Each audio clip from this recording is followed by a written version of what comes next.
Good morning, everyone. We'll wait just a couple minutes for more people to join before we get started.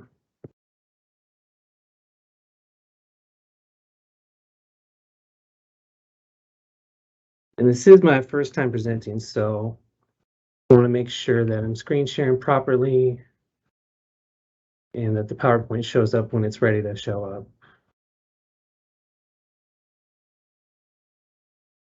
So feel free to leave comments if it's not sharing properly. Don't want to go on and on without the PowerPoint showing.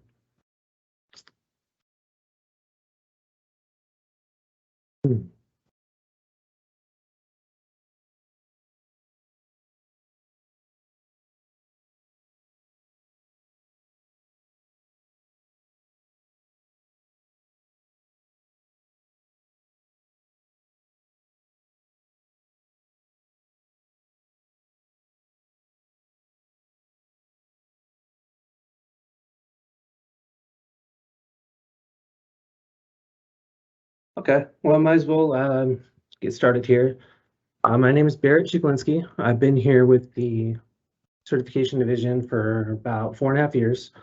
So you've probably seen my name with the emails or, in the live chat, but haven't presented too many times. So now you can put a face to the name. Today, what we're talking about, we're not doing a full demo on how to submit online recommendations. This is more specific in terms of the common document mistakes that we see and errors when they get submitted. Essentially misunderstandings on how to successfully submit a recommendation without any error codes. So hopefully this answers some of your questions. And if not, we're going to do a question and answer at the end. So that could potentially clear anything up any of you need to know. So let's get started. I want to see if this PowerPoint will share properly. So just a minute here.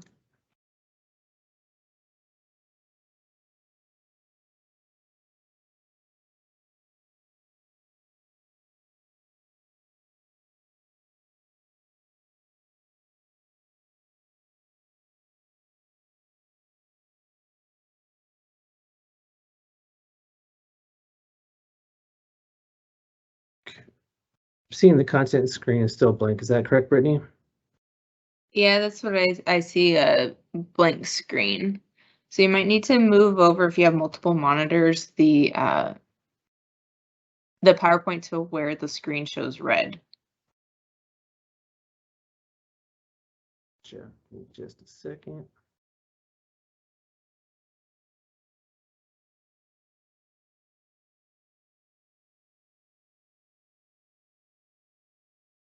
Doesn't feel that there's always a glitch in the system when we need it to work for technology.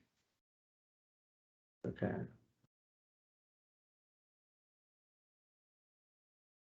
On that screen. Okay, so while Barrett's doing that, I'll go ahead and start answering some of these Q&A questions while the PowerPoint's loading. So the first one, first question that we have is, if you work for a COE, County Office of Education, who is to sign a CL708 for a mail-in clear credential for a SPED intern candidate that already holds a clear Gen Ed credential? Would a program director suffice as a board designee? So those that are signing the forms that are submitted to the commission, they need to be signed by an authorized submitter. So if the director is not an authorized submitter, then we would need a different signature listed on that particular form.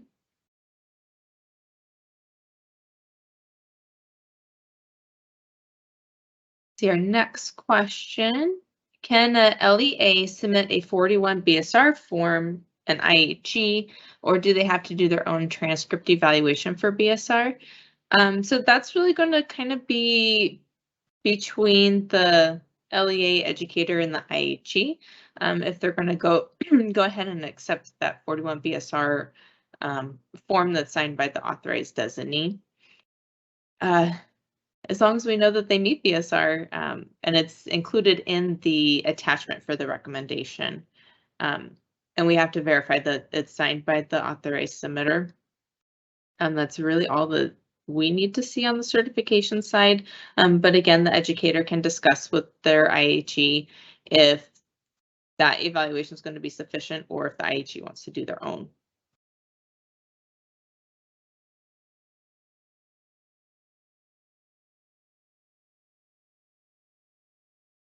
And then our last question is the candidate completion date the day you recommend or the day that the candidate was eligible to be recommended? So the issue date could be the date that you are recommending the educator, or remember, it can be backdated 90 days from when the commission will receive the online recommendation. The candidate completion date could be the date that the person became eligible for that particular document.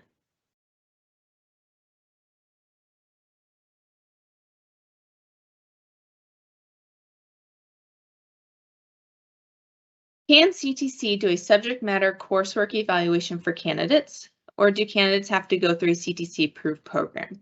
So when it comes to subject matter, the commission cannot do the coursework evaluation. That has to be done specifically by a commission approved program. So if the educator is going that route for the subject matter, they are going to have to contact a program to do the coursework evaluation to ensure that all the domains are met for that particular subject area that they are seeking. What we review if they're meeting subject matter or confirm for subject matter would be by degree, or if they took the CSAT exams. Obviously, we'd be able to see that in our system.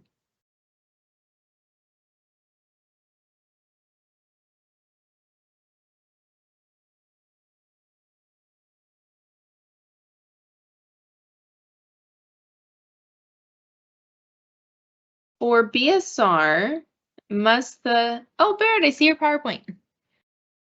Okay. And then let me go ahead and just answer this last question, then we'll go ahead and get started on the PowerPoint. So for BSR, must the online recommend include official transcripts for all courses used to satisfy BSR?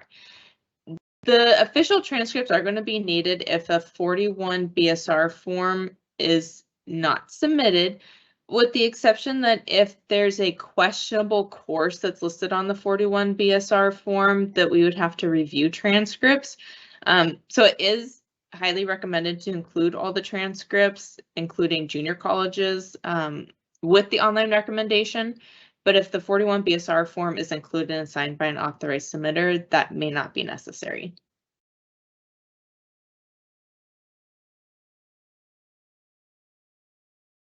And we are sending live our PowerPoint. Okay, thanks, Brittany. That worked out pretty well for you covering some questions before we got started on this. So I'm not sure it's going to take, all the way to 10:45, but we'll see. Again, this is just some tips and tricks how to avoid some common errors that we see. Believe it or not, we do have to correct all of the errors I'm going to mention before we can grant or reject any of these submissions. So that we're just trying to clean up a couple things and clarify a few maybe common misconceptions or, questions you may have. So we'll get started here.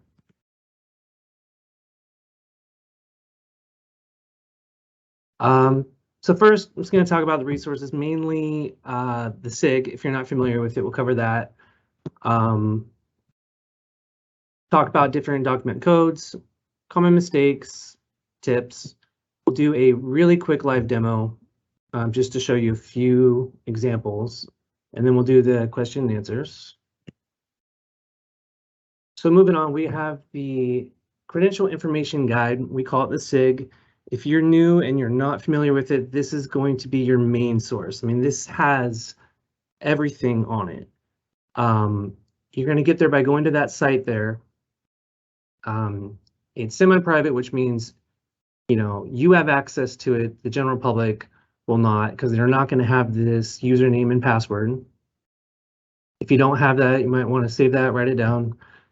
This guide here has everything we're going to cover today and more. I mean, this is like every step of how to submit, which is not what I'm covering today. I'm just covering some specific things, but this guide has everything. So this is going to be your main resource. To get to it, you're going to go to that SIG main page.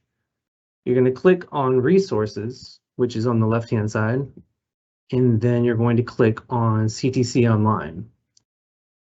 That's going to give you access to all of the user guides, the forms that you need, for example, to add on new authorized submitters. You have access to those forms, super important announcements that you may need to know about program changes and whatnot, and frequently asked questions. So it's really helpful. Check it out if you haven't seen it yet. Okay, so this is a common question and extremely common error that we see with submissions: first time and new type. What is the difference between FT and NT, right? We see these codes mixed up a lot, and we do get the question a lot. So FT means first time.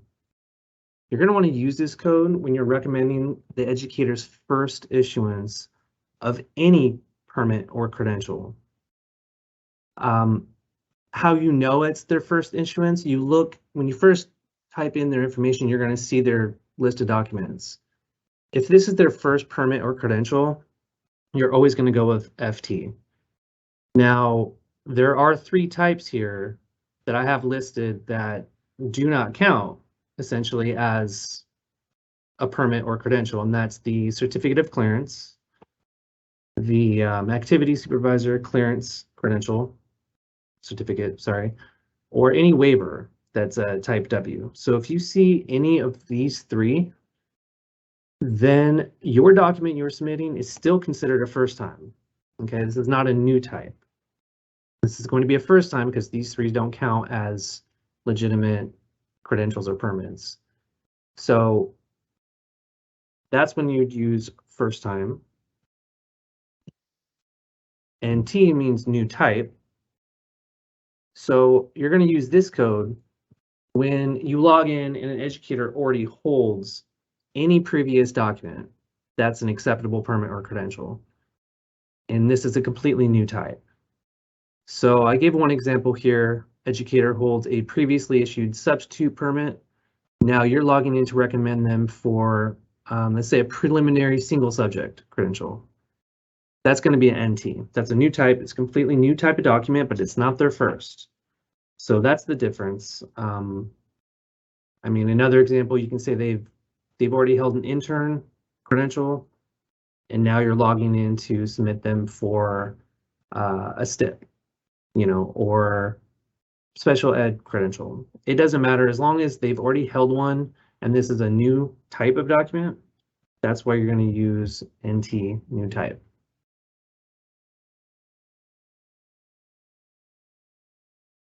Another common code confusion here is renewal and reissuance. So what's the difference between RN and RI? We see this a lot. Main thing to remember here, RI is going to be a lot more rare, actually, and we see them come in about 50-50. So we want to clear something up there. RN means renewal. You're going to use this code when recommending a clear credential upgrade and the preliminary credential has not yet expired. Okay, so that's pretty much most recommendations. They're going to be overlapping on top of the preliminary, and that's going to be a RN. The RI is a reissuance, and you want to use this code when you're recommending for a clear credential, but the preliminary has expired. So, like I said before, it's less common, as you can imagine. Put a little helpful tip there at the bottom. So you remember RN is no gap in credential coverage as compared to RI, which means there was a gap in credential coverage. So if the issuance date of your clear credential upgrade is past the date of the preliminary expired, you're going to use RI. Not going to be terribly common. But we do, like I said, we do have to correct these when they come in before we can process them. We do have to check all these codes and correct them, and it does take a lot of time. So hopefully this is helping out here. All right, so next we'll talk about adding authorizations. Most commonly, this is an issue with the pupil personnel services credentials and education specialist credentials, and bilingual authorizations. So we'll talk about some of the mistakes here. Thing to remember is that when you're adding authorization, the credential must retain the expiration date of the credential you're adding it to. Okay, so the credential is going to be reissued with a whole new document number, but the expiration date is going to stay the same because you're adding it to a current credential. We see a lot of the times it's processed as a new type, as a whole standalone new credential, and that's not correct. The document category should be AA, added authorization. And like I said before, it shouldn't be a standalone for many of them. Most commonly for the PPS credentials and education specialist, sometimes we get them submitted as a completely new standalone credential. And what happens then is that creates a lot of issues in a program. We have to submit corrections to merge the two and add the codes onto one credential because it should be onto one. So be aware of that. For example, let's say somebody has school counseling authorization and you're logging in to add on school social work. That's going to be an added authorization, not a new credential. So that's a common mistake we've been seeing. Bilingual authorizations have to be added to a current credential. And one big thing we see with these is that when you're adding on bilingual authorization, it should never also be listed with any English learner authorization. So ELA-S, ELA-1, ELA-M, if you see any of those there, while you're adding it on, you have to actually delete the English learner authorization before submitting. And you can do this as you're adding it on.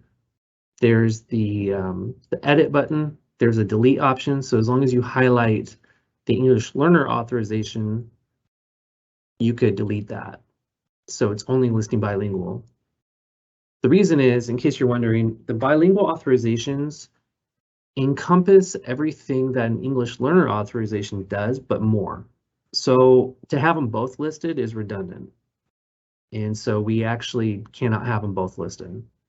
So whenever you're adding on a bilingual, be aware to try to make sure the English learner authorization is deleted. It'll save us some time. Okay, so now we're going to get into the meat of the presentation. This is mostly what it's mostly about. Expiration dates. So what we call Ryan dating is based on the Ryan credentials that were put into effect. An expiration date must always be rounded up to the first of the following month. Okay, and I'm talking about first time, new types, renewals and reissues here. I gave 2 examples there. Obviously, with the added authorizations, the credential is going to keep the same expiration date, so this is not going to apply to that. But when you are doing a first time, new type, renewal, reissue, you're going to round it up to the first of the following month. A lot of times it's pre-populated. For some instances, it's not. Because I do see them come in, I do see the data come in, and sometimes there's credentials that, for example, on this one here, September 12th, the expiration date will say September 12th, 2027. Okay, and that's something that we need to correct and hopefully don't incorrectly grant. We have to correct it before we grant it. So I know it's possible to submit them incorrectly because I see them all the time. Another example here, April 1st, 2016, the correct expiration date would be May 1st, 2021. So hopefully that makes sense. They round up to the first of the following month. I use this example because a lot of the times people are confused. If the issuance date starts on the 1st of the month, then they believe that it should expire on April 1st because that's 1 solid year. I'm sorry, 5 solid years. But that's not the case. You always have to round it up to the 1st of the following month, even if the original date is on the 1st. So hopefully that makes sense. The big issue with expiration dates concerns what we call dependent documents or dependent dating. Now, there's certain credentials that must expire on the same date as the base credential. Most commonly, we're talking about administrative services credentials.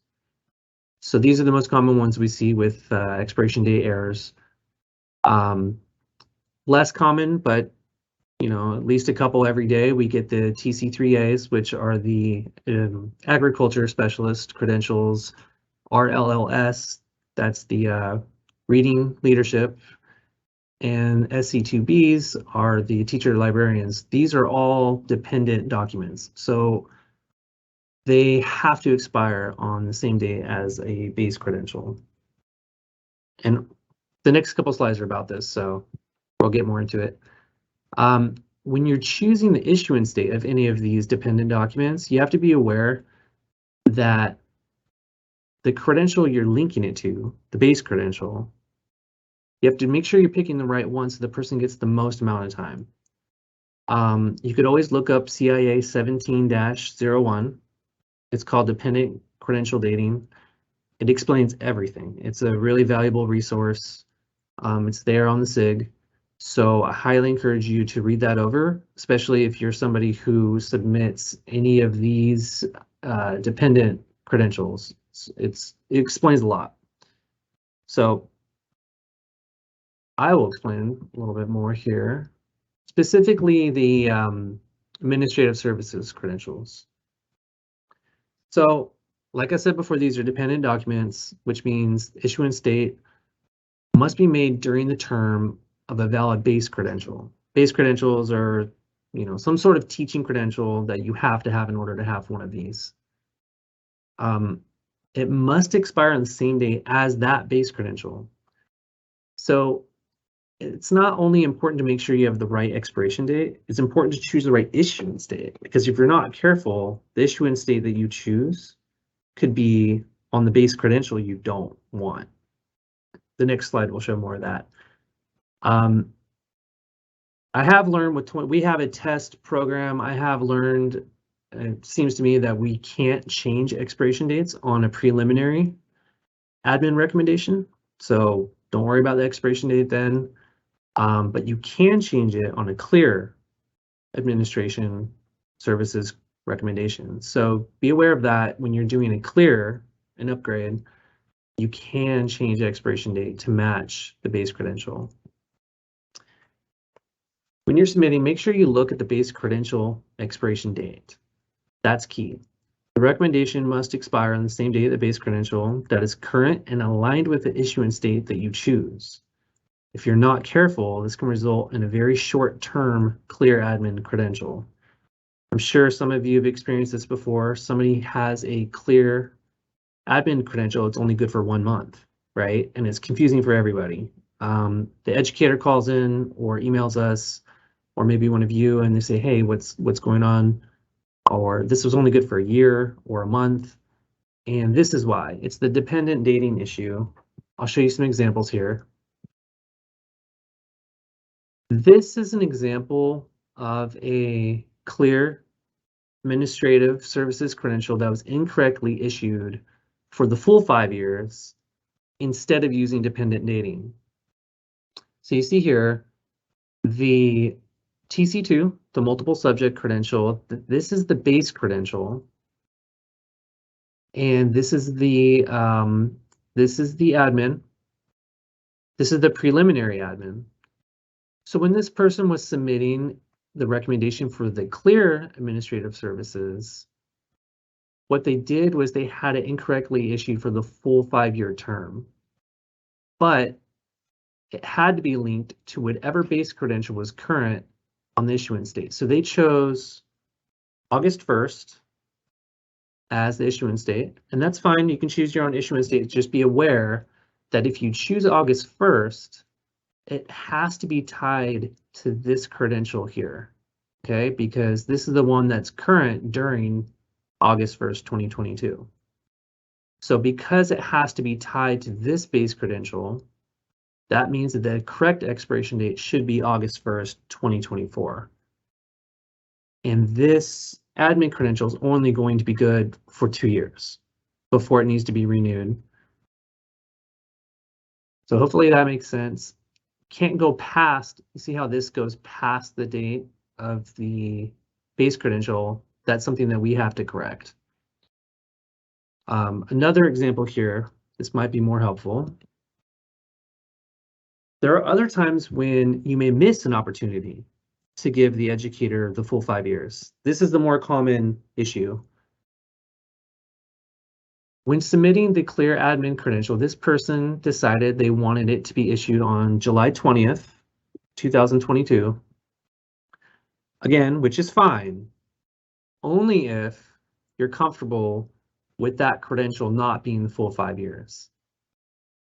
The reason for that, on July 20th, the base credential that was current is this one right below, the multiple subject, preliminary multiple subject, which expires on January 1st, 2025. So therefore, this clear admin had to have that expiration date, right? Because it's tied to this one. And that's only, you know, what is that, 2.5 years, which is fine.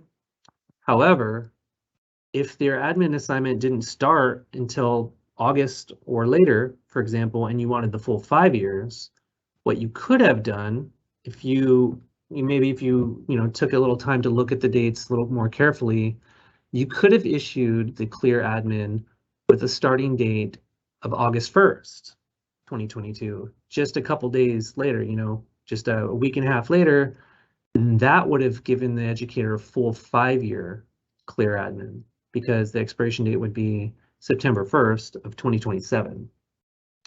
So the difference in a few days or a few weeks for the issuance date actually makes a huge difference on the expiration date in years. It adds on another 3 years. So something to be aware of.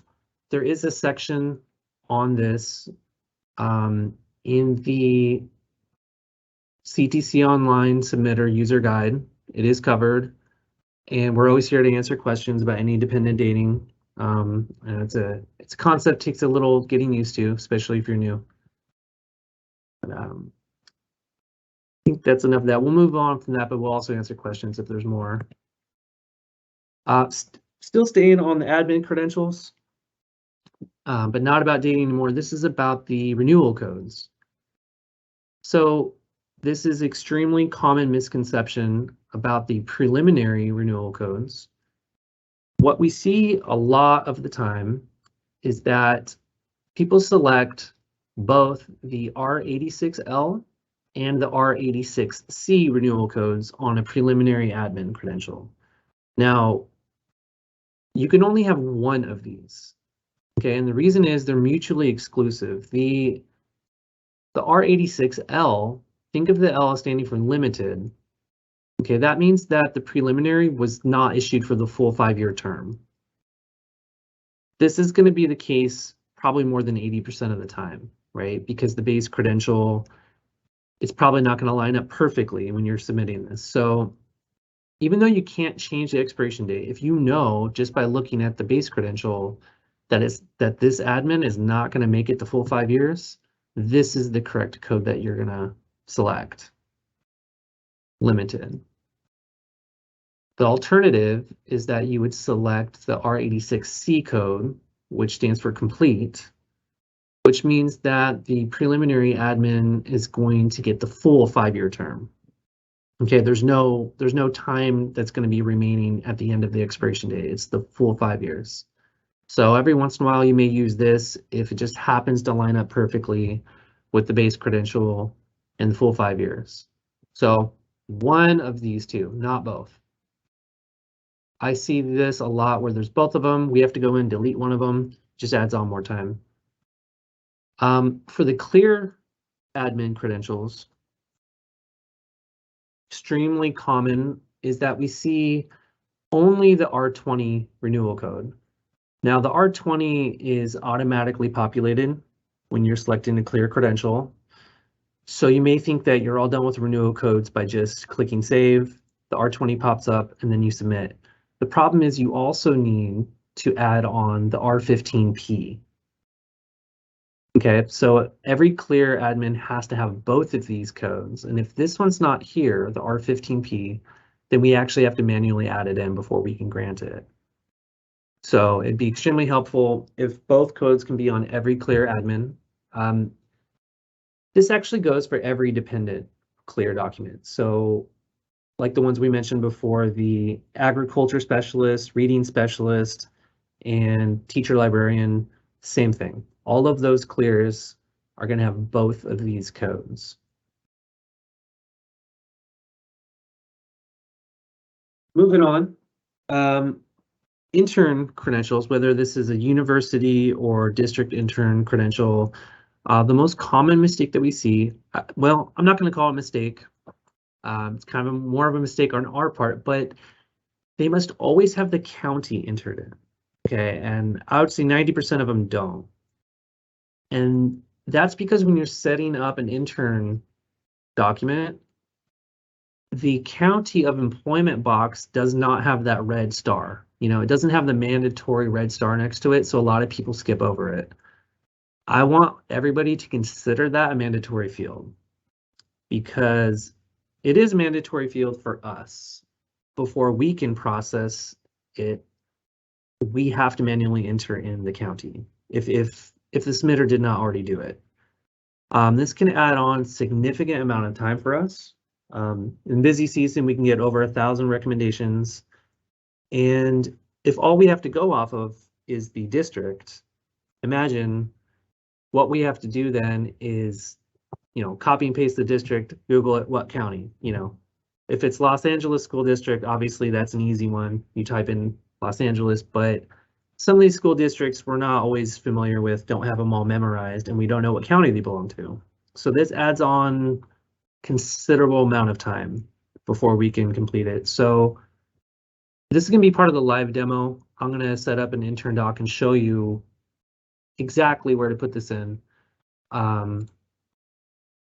Yeah, so it's not an error, it's just something that we would like to change the mindset that the county should be a mandatory field. Another thing we see with intern credentials is that the subject authorization code isn't always included. It's not added on. So we get the recommendation and all we see is English learner code and perhaps the intern code. You know, like R17 that just says, you know, this is an intern document. But we don't know what actual subject it's for. We don't know if it's English, PE, art. So we have to email you, you know, wait for the response to make sure we complete it. We don't want to guess based on looking at, you know, CSET results or anything like that. We're not trying to guess. So make sure it has all the authorizations before you submit. Very helpful. Next slide. Education specialist credentials. So for those of you that submit any special education credential, I'm sure you're familiar with the changes that we have the old codes and some new codes. There's a little bit of confusion that I'm seeing with the data that comes in from these submissions. We'll start with the older codes. Now, the AAAS, which is the Autism Spectrum code, that should always accompany a mild moderate submission. Okay, the R3MM. So so if somebody completed a mild moderate program, it's going to have the R3MM, the English learner code, which is pre-populated, and then you're going to add on the AAAS to make it complete. A lot of times we get it without the autism code, then we have to add that in. And if we're not careful, we might accidentally grant it, you know, without that, and then we have to do a correction later. So just keep that in mind. Mild moderate goes with autism. Conversely, it never goes with the moderate severe code. So if you're submitting for the R3MS, it should never also list autism. And that's because the autism spectrum is already included in this program, as many of you know. So it's a redundant code to have them both listed. If you're doing an added authorization, for example, let's say somebody has mild moderate code, autism, English learner on their credential, but now you are submitting an added authorization recommendation for moderate severe.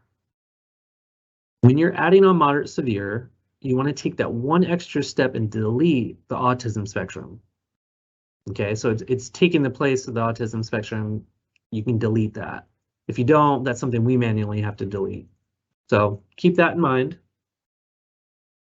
The new codes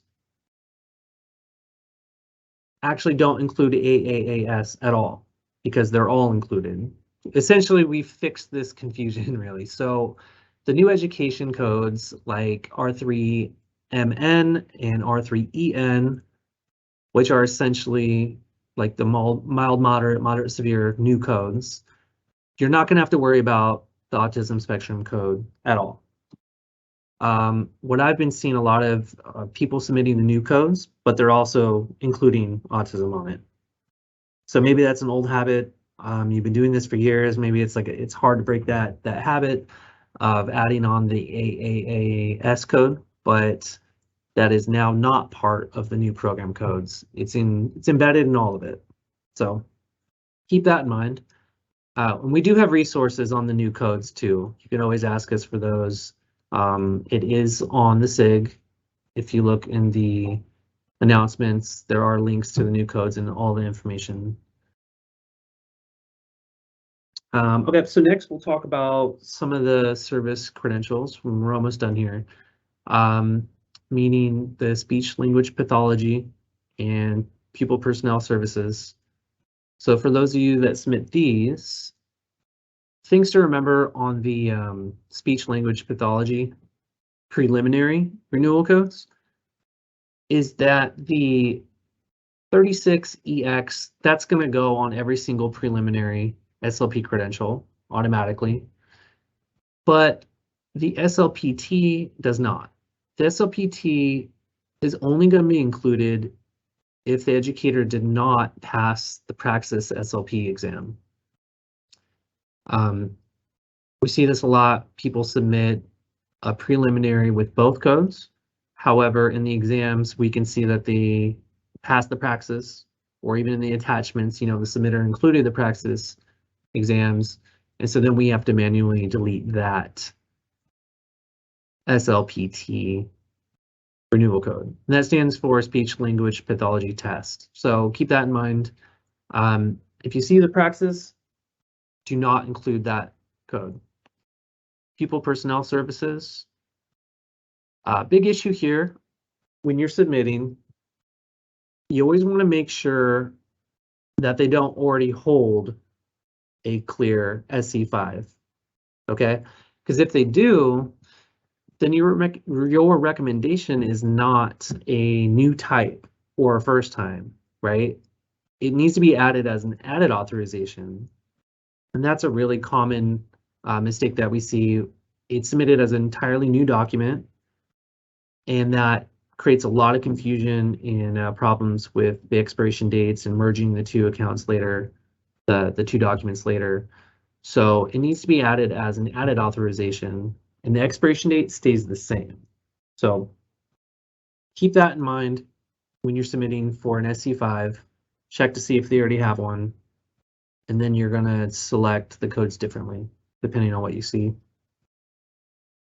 Okay, so last slide before we get to any of the questions. We have just like a few minutes before, so we're doing pretty good on time. Tips and reminders: when upgrading to a clear credential, you must click on Edit to change the issuance and expiration dates. So sometimes we get the clear recommendations, and they have the same dates as the preliminary. we have to change those.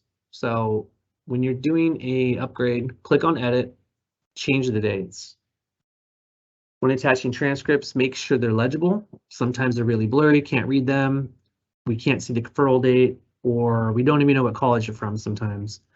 So you can include a note on the attachment. It says the college name if that's something we can't read, be great. 90-day rule. Issuance date can never be backdated more than 90 days from the recommendation completion date. So recommendation completion is when the educator logs in, pays for it, submits it. If it's past 90 days, we have to correct it and change the date. So be aware of that. Candidate completion date versus issuance date. It's a common question. The candidate completion date that you enter in, that's the date that the candidate completed the final requirement for this document. So that's not the same as the issuance date. The issuance date, you may want a different date, and that's fine. As long as the issuance date is not before candidate completion date, right? You can't have them be issued a document that you didn't qualify for yet. So issuance date must always come after or on candidate completion date. And then, yeah, just once again, just wanted to remind everybody to use the CTC online handbook located on the SIG. It is wonderful. It's long. It's like 140 something pages, but if you do a Control F search for any keywords, you can find what you're looking for. There's table of contents. Pretty much everything's there. So Barry, I don't know if you want to go ahead and do a quick live demo of an intern. I can answer some questions and clarify on the ed specialist credentials Okay. while you get that loaded. So in regards to the ed specialist credentials, if you see that the educator already holds, or you know the educator already holds an ed specialist credential in like mild mod, and they're now completing a program in mod severe or even early childhood special education, those should not be listed, as Barrett said, as like a new type on the online recommendation system, on the CTC online system. Those will need to be submitted as a paper application as an added authorization. So as of right now, unfortunately, those cannot be completed online through our system. But if you're in the process of submitting a recommendation, you see they already hold it, stop right there and have the educator complete that paper app and submit it with the 41 SPED recommendation form. So I know there's a few questions regarding that. And then let's see. Yeah, so again, if the person has a ed specialist credential, because there's a question here, it's so if a candidate has a mild mod and is adding mod severe, the mod severe should be added to the mild mod and not as a separate credential, and that's correct. Those should be both listed on the same credential. The exception to that is if the initial ed specialist credential is a level 2 or a level 1. We cannot add the preliminary or the clear. Those will have to remain as separate, and that would be the one time that I can think of that you'd be submitting an online recommendation for an ed specialist. Now with the current changes and all of the documents being issued as a preliminary and clear, for future, that shouldn't be, you shouldn't run into any of those, but we do still have level 1s and level 2s floating out there. So if you see those, then yes, online recommendation is a separate credential.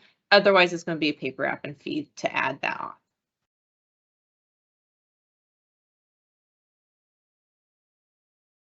on. Can you advise the candidate to renew their base credential and admin credential at the same time?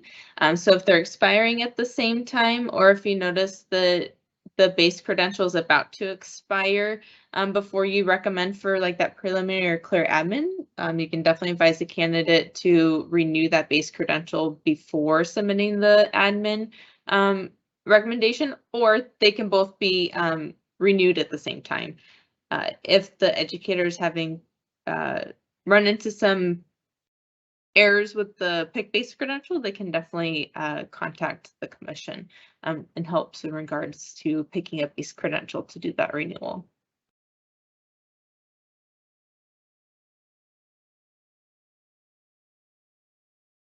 If a clear ed specialist teacher is now completing a multiple or single subject preliminary, is that still a paper app to recommend for the clear, or can we do that online now? So that is going to remain as a paper application. If they hold the clear as specialists and they're now completing a gen ed program and they're being recommended straight to the clear, that has to be a paper app. Unfortunately, our system does not allow the preliminary to be bypassed. So keep sending those as paper. Hopefully in our new system, that won't be an issue, but that's a few years out. And it looks like we can maybe do hopefully one quick one, Barrett, for a demo. And then our time will be up. Okay, yeah, we'll just do the, one of the most common things that takes a lot of time for everybody here and everything is the intern credential and the county. So here we got this is our little test program here, approved institutions. We're going to create a document by clicking here. New. I'm going to enter in a completion date. So let's just say that was 24th. We want the issuance date September 1st. Why not? Document title. If you click the pick applet, you'll see all the programs that you're authorized to submit for. So in this case, we see a bunch of different stuff because this is a test program, but for this purpose, we'll select an intern credential. So a lot of this stuff already pre-populates when I clicked that. Subject matter qualification route. That's important as well, even though it's not mandatory. It doesn't have the red star. We really need you to let us know how they qualified subject matter. So in this case, let's pretend they have the degree major. Now, if you click save, you're able to move on without entering the county. And that's the issue here. What we want you to do is take this one last step, click there. You can type in the County Office of Education, then save. Yeah, one way to think about it is when you're entering the information that any time you see a white box at the top of the screen, fill it out. Correct. Yeah, so that one step right there saves a lot of us here a lot of time. And it's really common. I think it's because it doesn't have the red star. So a lot of people think that it's complete, but it's not. And as you can see, the subject code isn't always populated either down here. All we see is the English learner code. So to add on another code here, you're going to click new. And that's when you would enter in any other information that we need. So hopefully that helps. And I think that's all the time we have, right? Yep, we are all out of time, and thank you all so very much for joining us today for our webinar. Hopefully we'll, if we're able to pull a recording, we'll have to find a space for it because these ones tend to be really large. But yeah, thank you all for joining. Hopefully this was helpful, and then if there's any questions we didn't get to, always feel free to send us an email to credentials@ctc.ca.gov. And thank you, Barrett, for presenting all that helpful information. And with that, I hope you all have a good rest of the day. Have a good day.